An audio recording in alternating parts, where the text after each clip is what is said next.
Comment améliorer ses prises de parole en public, tout seul ou presque?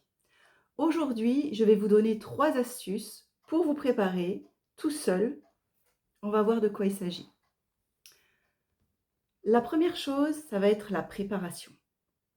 La préparation, je vous la recommande de la faire à l'écrit pour noter quel est votre message, pour vous-même clarifier votre pensée, connaître votre objectif lors de votre prise de parole et surtout choisir des mots qui vont vous permettre d'être clair, d'être précis et d'être concis lors de cette prise de parole. Vous savez où vous allez grâce à la structure. Vous allez préparer une introduction, un développement en 3 points ou plus selon le temps dont vous disposez et vous aurez une conclusion que vous aurez préalablement préparée également. Je sais de quoi je vais parler, ce que je veux dire, ce que je veux transmettre. Mon message est précis et clair. Deuxième astuce, avoir une grille de lecture qui vous aide dans votre préparation. Dans cette grille, il va y avoir 4 critères. Le critère du sourire, le critère de l'ancrage, le critère de la respiration et le critère de la gestuelle. Le critère du sourire, il suffit d'y penser pour qu'il vienne. Alors souriez.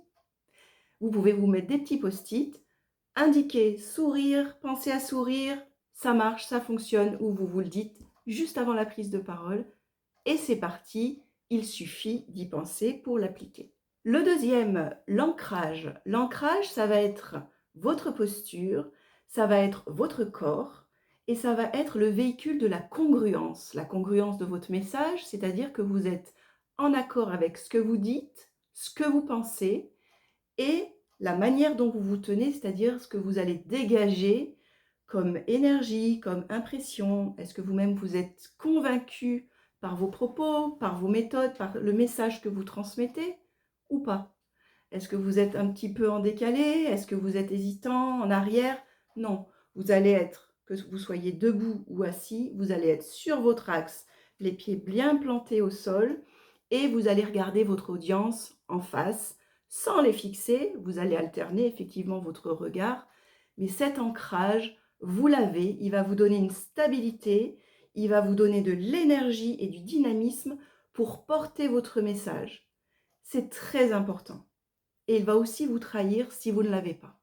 C'est-à-dire que les personnes qui font avant-arrière, des petits mouvements parasites, va gêner l'attention de la personne qui vous écoute et qui vous regarde. Donc ça, c'est pour l'ancrage. Ensuite, pour la respiration, il n'y a pas d'ordre, hein, vous pouvez le faire dans différents sens. La respiration, c'est la même chose que le sourire, il faut y penser. Pensez à respirer.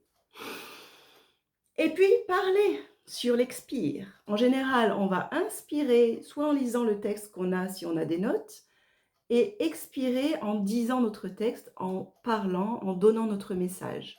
Puis on reprend et inspire, et on pense à parler sur l'expire. Et quand on est au bout de l'expire, le temps de respiration, il est valable pour tout le monde.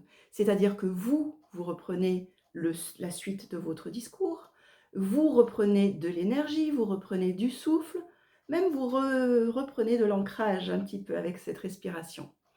Et par rapport à votre audience aussi respire. Si vous ne respirez pas, que vous parlez comme ça tout le temps, en saturation, le cerveau, à un moment donné, décroche, vous n'avez plus l'attention de votre assistance, et vous-même, vous risquez de vous emmêler les pinceaux ou votre langue va fourcher, bref. Respirer, ça va être bon pour tout le monde. Et ça laisse décanter les idées que vous venez de transmettre. Donc ça, c'est le troisième point, la respiration. La respiration, elle va vous aider aussi en amont pour vous préparer, pour déstresser. L'inspire va vous oxygéner le cerveau pour vous garder un petit peu la faculté de penser à vos idées, d'être vif d'esprit.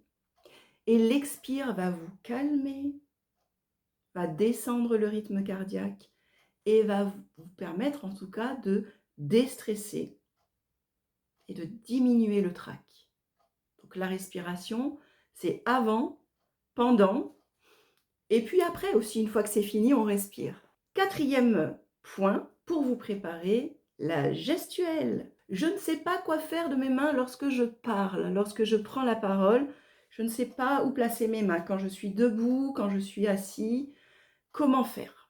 Partez de manière neutre, les bras le long du corps et entraînez-vous chez vous à dire à haute voix votre texte et voyez comment votre corps s'anime. Votre corps n'est pas figé. Si vous avez respiré, si vous êtes un petit peu préparé, ça va s'animer tout seul. Et c'est là où vous gagnez en naturel. Vous n'êtes pas figé. Et si vous sentez que vraiment vos mains ne bougent pas, donnez-leur un peu des impulsions, ponctuées avec un mouvement de main de l'autre et ça va venir naturellement. Vraiment, ne vous souciez pas de ça. Plus vous aurez l'habitude, plus la gestuelle va venir en soutien à votre discours et en congruence avec votre message. Et quand on est congruent, en plus, on a le sourire et on respire mieux. Cette grille dont nous avons parlé va nous servir pour s'auto-débriefer. Ça, c'est hyper important. L'autodébriefing, ça va être la base de votre amélioration continue. Et là, on ne parle pas de quelqu'un qui vous accompagne, hein. Sachez que si vous avez ce besoin, vous pouvez remplir le formulaire ci-dessous. Dans la vidéo, il y a un lien, simplement pour faire un petit point avec moi et voir où vous en êtes, si vous avez besoin d'aide ou si vous pouvez vous en sortir tout seul. En tout cas, dans un premier temps, si vous voulez vous améliorer par vous-même, eh bien, vous allez profiter de cette grille avec des critères qui vous permettent de vous auto-analyser. Vous allez prendre les critères que l'on a vus. Dans un premier temps, je vous propose de faire le point, déjà d'une manière globale, sur comment vous vous êtes senti pendant cette prise de parole. Ce qui vous vient, agréable, désagréable, la gorge serrée, j'ai perdu mes moyens, j'ai oublié la moitié de mon texte, j'ai pensé à regarder, mais du coup, je n'ai pas regardé tout le monde. Enfin voilà, vous vous auto-débriefez, autant sur des points positifs que sur des points que vous souhaitez améliorer. Ça vous donne déjà une piste de ce qu'il faut continuer à faire et ce sur quoi vous pouvez choisir de mettre le focus pour la prochaine fois, pour évoluer, progresser. La deuxième manière de s'auto-débriefer, c'est si vous avez quelqu'un dans l'assistance qui vous a écouté, observé, regardé, qui est une personne bienveillante, qui a été prévenue et choisie avant cette prise de parole, pour vous faire un retour constructif et si possible objectif, le plus objectif possible, sur votre prise de parole, en vous donnant des points factuels. Donc idéalement, qui a pris des notes pour vous dire, là tu as dit tel mot, tu as hésité à telle phrase, tu as oublié de respirer quand tu parlais de tel sujet, plutôt que ce soit quelque chose de subjectif où c'était très bien ta prise de parole, j'ai adoré, ou ouais, je trouve que tu peux faire mieux, ça ne sera pas assez précis pour pouvoir progresser. Donc ça, c'est si quelqu'un est là pour vous. Ça peut arriver, ou vous pouvez simplement solliciter une personne de votre entourage, dans vos collègues, qui vous fera ce retour. Et puis, on a encore l'autre formule pour s'auto-débriefer. Ça, c'est si on a la chance de pouvoir être filmé. Et dans ces cas-là, vous revisualisez ce film et vous auto-débriefez de manière très factuelle et objective, puisque vous regardez ce qui se passe concrètement, ce qui est dit, la ponctuation, le rythme, l'ancrage, la gestuelle, le sourire. Tout ça, ce sera très facile à analyser et à identifier si c'est présent ou si c'est absent. Ça, c'est pour l'auto-débriefing. Quelques bonus pour vous aider dans votre préparation. La bouteille d'eau. Pensez toujours à avoir une bouteille d'eau avec vous. La petite bouteille d'eau, la petite gorgée juste avant la prise de parole en public. Ça va vraiment vous permettre d'hydrater vos cordes vocales, votre gorge, et de desserrer un petit peu cette gorge qui souvent se serre avec le trac. Faites des vocalises, préparez votre voix, échauffez-vous en chantant, en chanson. Ça peut être dans la voiture avant d'arriver au travail, si c'est juste avant de prendre la parole, dans les toilettes, ou si c'est dans un endroit où vous devez être plus discret, vous pouvez simplement fredonner. Sachez que fredonner va échauffer un petit peu comme un petit massage des cordes vocales et va préparer votre voix plutôt que de partir à froid comme ça alors que plusieurs personnes ont parlé avant vous. Essayez d'avoir ce petit temps d'échauffement, c'est précieux et en plus ça peut aussi contribuer à vous donner le sourire, à vous faire respirer un peu plus, en tout cas ça vous prépare. Une autre astuce, pensez à articuler. Si vous avez le temps, faites des exercices. Alors, j'en parlerai dans d'autres vidéos pour vous donner d'autres exercices de préparation. l'articulation qui va avec le ralentissement. C'est-à-dire, je ralentis quand je prends la parole, j'exagère, je porte un peu plus la voix. Toutes ces astuces-là vont aller avec l'articulation. J'ai l'impression de grimacer, j'exagère, mais finalement, ma prise de parole en sera d'autant plus professionnelle, impactante, claire et surtout sans fourchage de langue, parce que j'ai bien articulé.